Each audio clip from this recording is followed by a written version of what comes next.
પાર્વતી જાદવ હોસ્પિટલમાં Torrent company દ્વારા CT scan અને એમઆરઆઈ મશીન દાનમાં આપવામાં આવ્યું હતું, જે અચાનક જ કંપનીના કર્મચારીઓ અને પોલીસે આવીને 10 થી 12 દિવસ પહેલા કોઈ પણ જાણ કર્યા વગર બંધ કરી દીધું છે, જેથી ગરીબ દર્દીઓ આ હોસ્પિટલમાં જ્યારે રિપોર્ટ કરાવવા આવે છે ત્યારે તેમને મુશ્કેલીનો સામનો કરવો પડી રહ્યો છે। નરોડા વિસ્તારમાં છેલ્લા 10 વર્ષથી ચાલતી પાર્વતી જાદવ હોસ્પિટલમાં છેલ્લા ઘણા દિવસોથી સીટી સ્કેન અને એમઆરઆઈ મશીન બંધ કરી દેવામાં આવ્યા છે।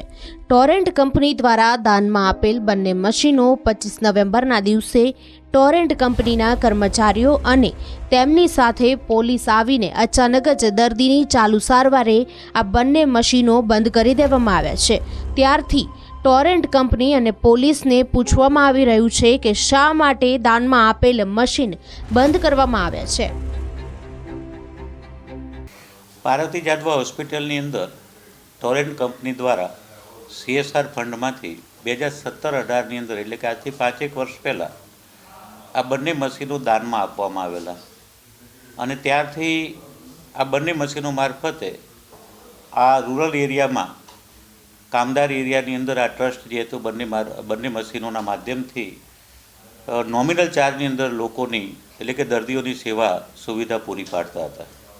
25/11ના રોજ પોતાની જાતને ટોરેન્ટ કંપનીના માણસો છે તેવું કહીને એક સાથે પોલીસવાળા સાથે આવી અને ગેરકાયદેસર રીતે પ્રવેશ કરી અને જે MRI મશીન તથા સીટી સ્કેન મશીનો સિમ્સ કંપનીના કોઈક ટેકનિશિયનને સાથે રાખી, એક પોલીસવાળાને સાથે રાખી અને મારા સાથી ટ્રસ્ટી મિત્રએ ના પાડી તેમ છતાં પણ પ્રવેશી ચાલુ દર્દીઓની સારવાર જ્યારે ચાલુમાં હતી તેવા વચ્ચે પણ 25 તારીખથી એટલે 25/11થી આ મશીનો બંધ કર્યા છે, જેના કારણે આજે દર્દીઓ ખૂબ હાલાકી ભોગવી રહ્યા છે। રોજના 50 થી 60 દર્દીઓ આજે પણ પાછા જાય છે। કેટલાક ટાઈમથી આ પાર્વતી જાદવ હોસ્પિટલમાં 25 નવેમ્બરથી ટોરન્ટવાલાએ જે આ મશીનો ચાલુ દર્દીની સેવા ચાલુ અંદર ટેસ્ટ હતો અને મશીનો બંધ કરી દીધા છે અને આ મશીનો બંધ કરવાથી અમારા ત્યાં હોસ્પિટલમાં 60 કિલોમીટર દૂરથી દેગામ અને આજુબાજુના ગામોથી ગરીબ પ્રજા જેની આર્થિક સ્થિતિ બહુ ખરાબ છે એવા અમારી પાસે અહીંયા દિવસના સીટી સ્કેન અને MRIના 40 ટેસ્ટ થતા અમે સાવ ગરીબ હોય તો અમે મફત પણ દર્દીને સેવા આપી છે। નહીંતર આમ રેગ્યુલર 50% અન્ય હોસ્પિટલો કરતાં અમે 50% રાહત દરે અમે આ દર્દીઓની સેવા આપીએ છીએ અને અત્યારે હાલ જો આ મશીનો બંધ છે એટલે ઘણી વખત દર્દીઓ બિચારા આશા અહીં આવે છે અને એમને જે આ સારવાર નથી મળતી એટલે ઘણી વખત તો રડતા પણ જાય છે।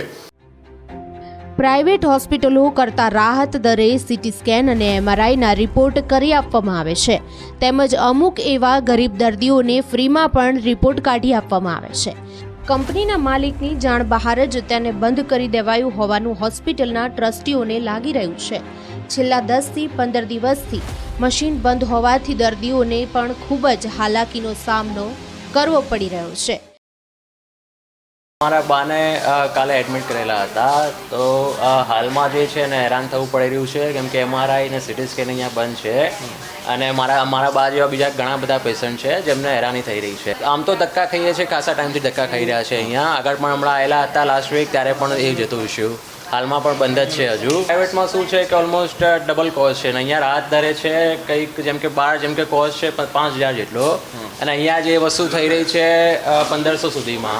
મારી રિક્વેસ્ટ છે કે જલ્દીથી જલ્દી આ લોકો આ જે ઇસ્યુ છે એ સોલ્વ કરે।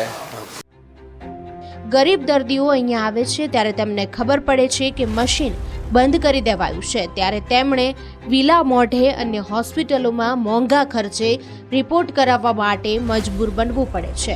ત્યારે ટ્રસ્ટીઓની માંગણી એટલી જ છે કે દાનમાં આપેલ વસ્તુ ઉપર કોઈ કંપનીની માલિકી રહેતી નથી અને અહીંયા રોજ ગરીબ દર્દીઓના રિપોર્ટ કરવામાં આવે છે, જેથી વહેલામાં વહેલી તકે મશીન ફરી શરૂ થાય તેવી માંગણી કરવામાં આવી રહી છે।